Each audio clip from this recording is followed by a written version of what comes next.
जी, हम लोग यहाँ पर बात करेंगे सिद्धार्थ और शहनाज़ के जो रिलेशनशिप है उसके ऊपर। तो उसको मैं 2 पार्ट्स में करूँगी। पहला ये पार्ट है बिग बॉस से रिलेटेड, क्योंकि बिग बॉस दोनों जो शहनाज़ और सिद्धार्थ हैं उनकी लाइफ़ का एक बहुत बड़ा माइलस्टोन कह लें, या एक बहुत बड़ा चैप्टर है जिसको हम छुपा नहीं सकते ना, जब भी हम सिद्धार्थ और शहनाज़ के ऊपर बात करेंगे।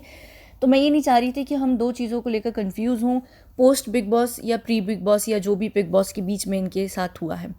ठीक है। अब हम यहाँ पर सबसे पहले ना बिग बॉस के हिसाब से बात करते हैं, और यहाँ पर शहनाज को समझना भी हमारे लिए बहुत ज़रूरी होगा। अगर हम नहीं समझेंगे तो हम समझ नहीं पाएंगे कि देखिए यहाँ पर हर इंसान का माइंड कैसे चलता है। इससे पहले कि मैं यहाँ पर ये शुरू करूँ, मैं एक बात बहुत क्लियरली यहाँ पर आप लोगों को बोलना चाहती हूँ। मैं इनको किसी भी चीज़ का इल्ज़ाम नहीं दे रही, मैं इनको अभी फ़िलहाल किसी भी चीज़ के लिए टारगेट नहीं कर रही।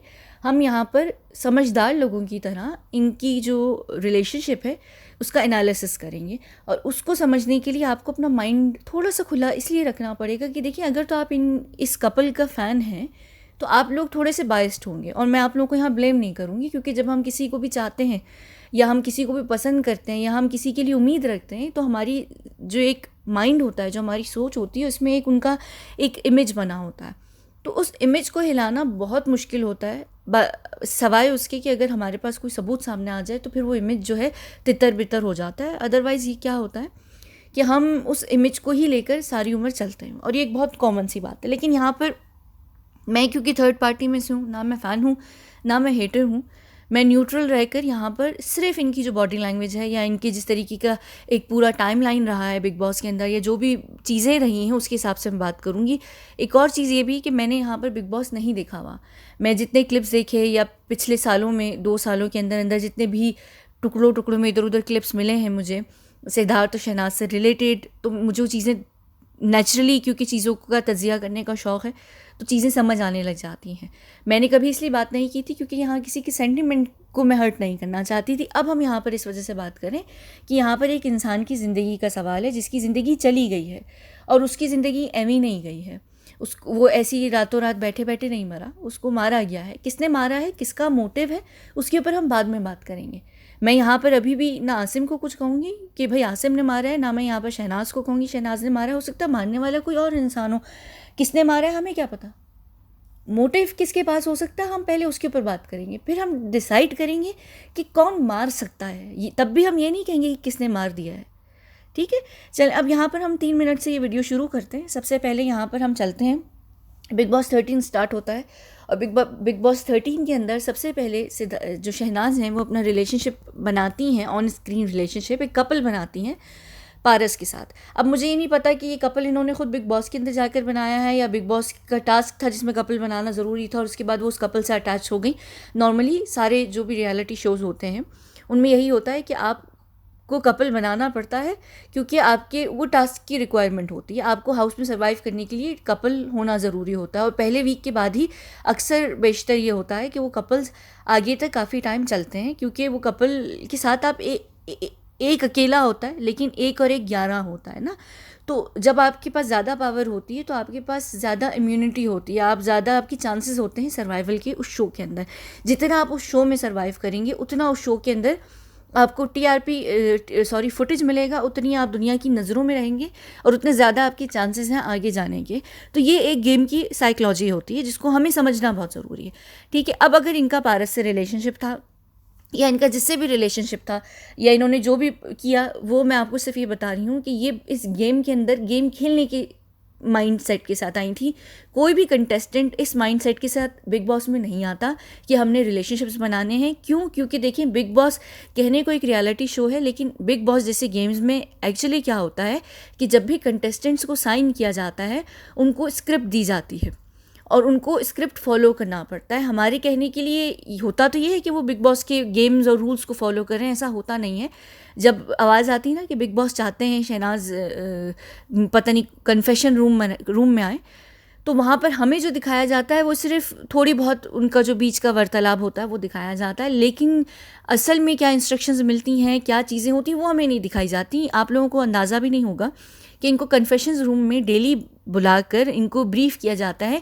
इनकी जो प्रोडक्शन टीम होती है, इनकी जो पूरी जो भी राइटर्स होते हैं, वो इन लोगों को बुलाते हैं और इनको बताते हैं कि आपकी बाहर ये रेटिंग्स चल रही हैं, लोग आपकी इस टैक्टिक को ज़्यादा पसंद कर रहे हैं, आप कितने संकी दिखाए जा रहे हैं, आप किस तरीके से दिखाए जा रहे हैं, आप उसी इमेज को लेकर चलना चाहते हैं या आप बदलना चाहते हैं। अगर आप वाकई चाह रहे हैं कि आपको इस वक्त फुटेज चाहिए या आप चाहते हैं कि आपको लोग नोटिस करें, क्योंकि सारे प्रोड्यूसर्स देख रहे होते हैं, कई सारे लोग देख रहे होते हैं, आपका एक नाम बन रहा होता है, तो वो उनको उसी तरीके से ब्रीफ करते हैं। तो ये जितने ड्रामे, झगड़े, लड़ाई, प्यार मोहब्बत, इश्क, आशिकी, ये जो सब कुछ दिख रहा होता है हमें ऑन स्क्रीन बिग बॉस में, चाहे लाइव पर या उसमें, वो सब स्क्रिप्टेड होता है।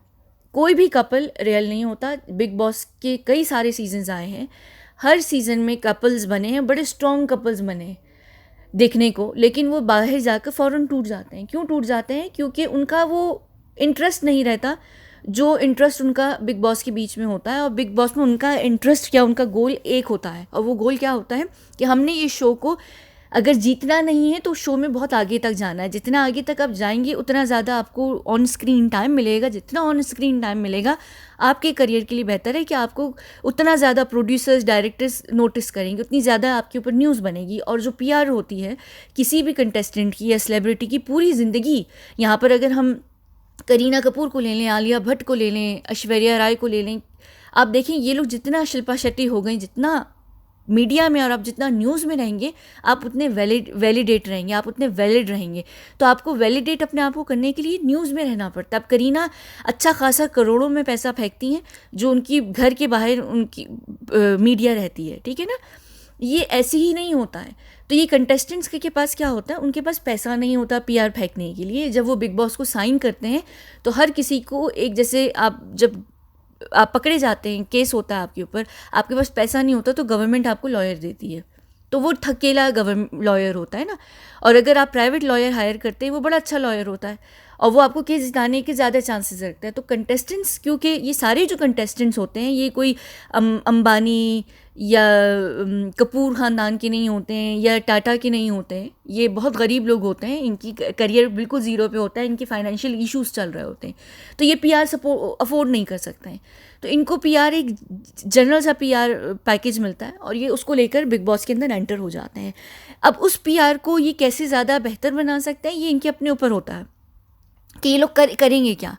जितना ज़्यादा नौटंकी करेंगे, जितनी ज़्यादा लड़ाई झगड़े ड्रामे करेंगे, बिग बॉस डेफिनेटली उसको ऑन एयर करेगा। एक 40 मिनट 50 मिनट की जो एपिसोड होती है, तो वो टाइम स्क्रीन खींचने के लिए यहाँ पर सारा ड्रामा किया जाता है। बिग बॉस सारे कंटेस्टेंट्स को बुलाकर यहाँ पर ड्रामा करवाने के लिए कहता है। दूसरी बात यह है कि सारे कंटेस्टेंट यहाँ पर फ्री में नहीं आए हुए होते ना, हर किसी को यहाँ पर सैलरी मिल रही होती है। उनका बाकायदा तौर पर पूरे हफ्ते का डिपेंड करता है कि वो कितना ले रहे हैं। जो जितना ज़्यादा ड्रामा करेगा, इवन निगोशिएशंस चलती हैं कि शुरू में वो एक अलग पैकेज पर आते हैं, अगर वो ज़्यादा टीआरपी देने लग जाते हैं तो वो निगोशिएट करते हैं।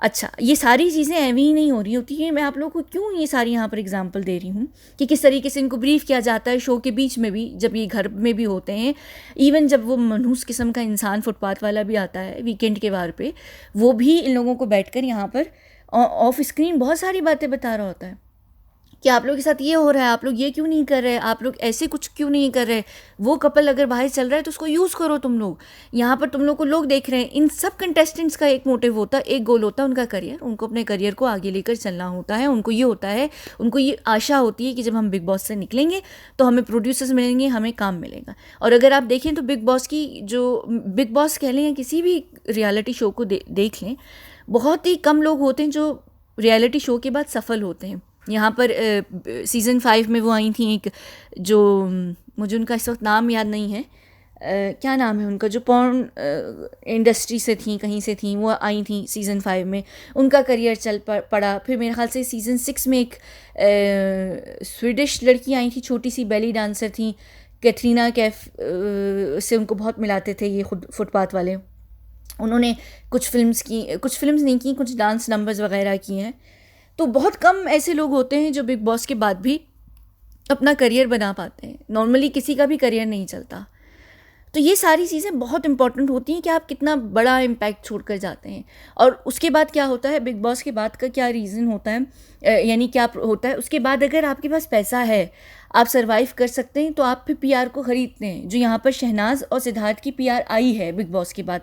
आप चाहे इस बात को माने या ना माने, मैं ये ज़रूर कहती हूँ, मैं आज भी ये बात कहती हूँ कि इतने लॉयल फैंस सुशांत के बाद अगर किसी और के हैं तो वो सिद्धार्थ और शहनाज के रहे हैं, जो पीआर का काम नहीं है इतना, पर पीआर का भी काम है। पीआर भी तब चलती है और उसको और फ्यूल मिलता है जब वो देखती है कि उनके फैंस बहुत पॉजिटिव तरीके से रिस्पॉन्स दे रहे हैं, तो उनको मज़ा भी आता है काम करने में। इवन कि अगर आप पीआर नहीं भी लेते तो ख़ुद पीआर एजेंसीज आकर आपसे कहती हैं कि हम आपकी पीआर को हैंडल करना चाहते हैं, वो बहुत ज़्यादा फ़ायदे में रहते हैं। तो यहाँ पर एक प्रॉपर पीआर फोर्स है। अगर हम इस चीज़ को नहीं समझेंगे तो हमें ये लगेगा कि हर चीज़ जो है वो जेन्युइन है। यहाँ पर बिग बॉस के अंदर कई सारे लोग आए, अगर आप लोगों को सीज़न 6 याद होगा, वहाँ पर एक महिला होती थी, सना खान मेरा ख्याल से उनका नाम था। वो रिलेशनशिप में पहले किसी एक अजीब से आदमी के साथ थी बिग बॉस के अंदर। वो एक कोई मैरिड बंदा था, वो अपनी वाइफ से सेपरेट हुआ था। उनकी वाइफ जो थी दिलनाज थी शायद, वो भी आई हुई थी शो में। वो उनके साथ बहुत ज़्यादा क्लोज़ होने की कोशिश कर रही थी, लेकिन फिर एक लड़का आता है, मुझे इस वक्त उसका नाम याद नहीं है, उसका नाम पता नहीं ऐसे था क्या था। पूरे जो लोग थे बिग बॉस 6 में वो उन दोनों के कपल को लेकर बिग बॉस के बाहर चर्चा कर रहे थे। जब उनको पता चलता है तो सना और वो लड़का दोनों प्रॉपर तरीके से रिलेशनशिप बनाकर वहाँ पर बिग बॉस में चलने लगते हैं। बाद में फिनाले पे जब सना मेरे ख्याल से रनर अप थी बिग बॉस 6 के अंदर, हाँ, क्योंकि उर्वशी से जीती थी वो सीज़न, तो नहीं उर्वशी नहीं जीती थी, पता नहीं कौन जीता था बिग बॉस 6 में, मुझे याद नहीं है। उर्वशी शायद 5 में थी, खैर मुझे याद नहीं कि कौन जीता था। अच्छा, उसके बाद वो कपल बनाते हैं, बड़े वो एक दूसरे से प्यार मोहब्बत की बातें करते हैं, उसको प्रपोज भी करता है। लेकिन फाइनल के स्टेज पर आकर वो लड़का ये बात कह देता है कि नहीं, क्योंकि वो ऑलरेडी वहाँ पर एक और लड़की होती है, पंजाबी कोई लड़की होती है, उस पूरे सीज़न में घी बहुत शौक से खाती है, तो वो उसके साथ चला जाता है। वो बाद में इस फुटपाथ वाले को बोल भी देता है कि मैं सना के साथ नहीं हूँ रिलेशनशिप में। सना को फ़िक्र भी नहीं थी, क्योंकि ये सारे रिलेशनशिप्स जो होते हैं ये बड़े ऊपरी रिलेशनशिप्स होते हैं। फिर सीज़न 7 था, उसमें गौहर और कुशाल का रिलेशनशिप बना, आप लोग देख सकते हैं कि उसके बाद उन्होंने 1-2 चीज़ें और पोस्ट बिग बॉस भी की और फिर वो चीज़ें सब ठप हो गई। इसी तरह सीज़न 5 में रिलेशनशिप बना किसका सीज़न 5 में बना, ये थी ना आंटी, कहाँ गई, पूजा बेदी यंग लड़के को डेट करने लगती। पूजा बेदी के साथ उर्वशी भी थी, उर्वशी शायद किसी को डेट नहीं कर रही थी, पूजा बेदी किसी को करती, उसके बाद उनका भी ख़त्म हो जाता। सीज़न 7 में एक और थी काजोल की बहन, अमर क्या नाम था उस लड़के मर्द का जो काजोल की बहन को डेट कर रहा था उस शो में, उनका भी चला, उसके बाद ख़त्म। क्योंकि ये चीज़ें सिर्फ कुछ टाइम तक चलती हैं। जब आप उस घर से निकल कर आते हैं ना, जो एक फिक्शन हाउस है बिग बॉस का, जब आप उससे बाहर निकल कर आते हैं, फिर आप देखते हैं कि आपके जो इंटरेस्ट हैं दोनों लोगों के, वो सिमिलर नहीं है। आप लोग की क्लैशेस होते हैं और बात ख़त्म हो जाती है, और आप लोग कुछ समय तक बिग बॉस के बाद क्यों रखते हैं उस रिलेशनशिप को, क्योंकि आपको लगता है कि लोग हमें देखना पसंद करेंगे। पर लोगों का भी इंटरेस्ट शो ख़त्म होता ही आप में ख़त्म हो जाता है, क्योंकि वो सेम सिनेरियो में आप लोग नहीं होते हैं। तो यहाँ पर वो चीज़ भी ख़त्म हो गई, ठीक है। अच्छा, अब यहाँ एक और भी था मेरे ख्याल से सीज़न 4 में, तो बल्कि एक लड़की आई थी, मुसलमान लड़की थी, उनके बॉयफ्रेंड आते हैं हली, और शायद उनका निकाह भी होता है, और वो फिर बाद में अगले ही दिन, यानी बिग बॉस के अगले दिन ही उनकी डिवोर्स भी हो जाती है। तो वो काफ़ी सारी ऐसी चीज़ें होती हैं। वीना मलिक भी थी, उनका भी रिलेशनशिप चला पहले पता नहीं एक लड़के के साथ, फिर उन्होंने जब उनको पता चला कि लोग उनका रिलेशनशिप इतना पसंद नहीं कर रहे, तो अमीषा पटेल के भाई के साथ उन्होंने स्टार्ट कर दिया था, क्योंकि उनको ब्रीफ करना शुरू कर दिया था। फिर वो बाहर निकल कर अमीषा पटेल के भाई के साथ काफ़ी टाइम उन्होंने गुजारा है। फिर दोनों को ये था कि दोनों के करियर में कुछ उनको मिलेगा, दोनों को नहीं मिला, तो बाद में ब्रेकअप हो गया। अब यहाँ पर शहनाज और इनके रिलेशनशिप को ये समझना हमारे लिए बहुत ज़रूरी है। अब शहनाज पहले पारस के साथ थी, जब पारस के साथ थी तब भी वो उतनी ही पागल थी जितनी वो सिद्धार्थ के साथ बिग बॉस में दिखी हैं, जितनी मासूम वो बिग बॉस में दिखी हैं। अब यहाँ पर ये भी चीज़ समझना बहुत ज़रूरी है कि वो मासूम थी या वो मासूम बनती थी, वो एड़ा बन के पेड़ा खाती थी या वो वाकई इतनी क्यूट और इनोसेंट थी। इन चीज़ों को जब तक हम नहीं समझेंगे, कौन हमारी आंखों में धूल झोंक रहा है कौन नहीं, ये बहुत ज़रूरी होता है। अक्सर बहुत सारे मासूम और भोले चेहरे होते हैं, उनके पीछे लोग क्या कर रहे होते हैं, क्या नहीं कर रहे होते, ये समझना ज़रूरी है। क्या पता ये वाकई इतनी मासूम ना हो। एक लड़की एक ऐसे शो पर इतने आगे तक सरवाइव करके जाती है, और वो बार बार हर उस इंसान का साथ देती है जो उसको आगे लेकर जाता है, तो वो इतनी मासूम नहीं है। कहीं ना कहीं वो बहुत शातिर बंदी है। मैं किसी बुरे सेंस में नहीं कह रही, मैं बल्कि एक अच्छे सेंस में कह रही हूँ, वो इतनी बेवकूफ़ नहीं है। जितना हम उसको समझते हैं, क्योंकि बेवकूफ़ किसी को कहना वो नेगेटिव सेंस में होता है कि वो भोली भाली थी, नहीं, वो समझती थी कि वो वहाँ पर किस चीज़ के लिए आई है और वो वही चीज़ कर रही थी। और उसके लिए बहुत अच्छा था कि उसने पहले पारस और फिर जब विकास गुप्ता शो, बल्कि हाँ, उससे पहले भी मुझे याद है, मैं कुछ क्लिप्स देख रही थी अभी, तो जो ये शहनाज गिल थी, ये शुरू शुरू में बहुत ज़्यादा पंप कर रही थी सिद्धार्थ को रश्मि के साथ। मैं ये कहीं पे मेरे ख्याल से रोटी बेल रही थी या खाना बना रही थी कि जो किचन आइलैंड होता है उसका एक सीन है, उसका एक क्लिप मैं देख रही थी, वहाँ पर उन्होंने सर पे दुपट्टा उड़ा हुआ था। तो ये सिद्धार्थ और रश्मि को बहुत पंप कर रही थी बार बार कि दोनों रिलेशनशिप में चले जाएं या दोनों आई मीन कपल बना लें एटलीस्ट बिग बॉस के अंदर। तो उस वक्त तो ये उनके साथ लगी हुई थी, क्योंकि ये जानती थी कि मैं जितना फुटेज दूंगी, जितनी मैं इस तरह की बातें करूंगी, जितना मैं कपल्स बना के उनके ग्रुप्स में फंसूंगी, बीच में आऊँगी, मुझे इतना स्क्रीन टाइम मिलेगा। और अगर आप यहाँ पर शहनाज का करियर भी देखें तो शहनाज ने पंजाबी कुछ फिल्म्स की हैं जिसमें बड़े उन्होंने साइड रोल्स किए हैं, इतना कुछ उनके पास था नहीं करने को। तो वो चाह रही थी और वो बहुत सही कर रही थी क्योंकि उनको अपना करियर बनाना था, और उसके लिए मैं उनको बिल्कुल भी ब्लेम नहीं करूँगी, ठीक है। लेकिन जब उनको लगा, जब कुछ भी नहीं, कुछ समझ नहीं आ रहा, उनका पारस के साथ इतना अच्छा टेम्पो नहीं बैठ रहा, वहाँ सिद्धार्थ जो हैं रश्मि के साथ कोशिश कर करके भी वो एक वेव लेंथ नहीं बैठ रही, दोनों के साथ कुछ बैठ नहीं पा रहा, केमिस्ट्री डेवलप नहीं हो रही, बाहर जो ऑडियंस होती है वो वर्डिक्ट देती है कि किसको पसंद कर रही, किसको नहीं कर रही।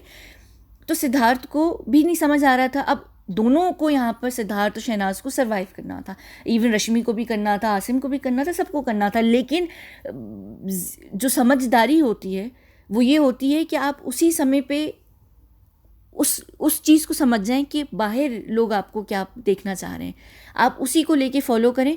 तो ये कंफर्म होता है कि आप शो जीतेंगे, यानी शो में आगे तक जाएंगे, आपको टीआरपी मिलेगी, आपको फुटेज मिलेगा और आपका नाम बनेगा, आपके बार बार क्लिप शेयर होंगे, लोगों में क्रेज़ आएगा, और फिर उस क्रेज़ को ट्विटर पर चलाने के लिए, इंस्टाग्राम पर चलाने के लिए, फेसबुक पर चलाने के लिए खुद बिग बॉस की अपनी पीआर टीम होती है। खुद बिग बॉस चीज़ों की में तीली लगाता है कि वो हैशटैग चला रहे हैं सिद्धनाज फॉर एवर, सिद्धनाज और ये और वो, क्योंकि उनको पता होता है कि ऑडियंस क्या चाहती है, वो उसी चीज़ को दिखाते हैं, जो डिमांड में होगा वही सप्लाई किया जाएगा ना।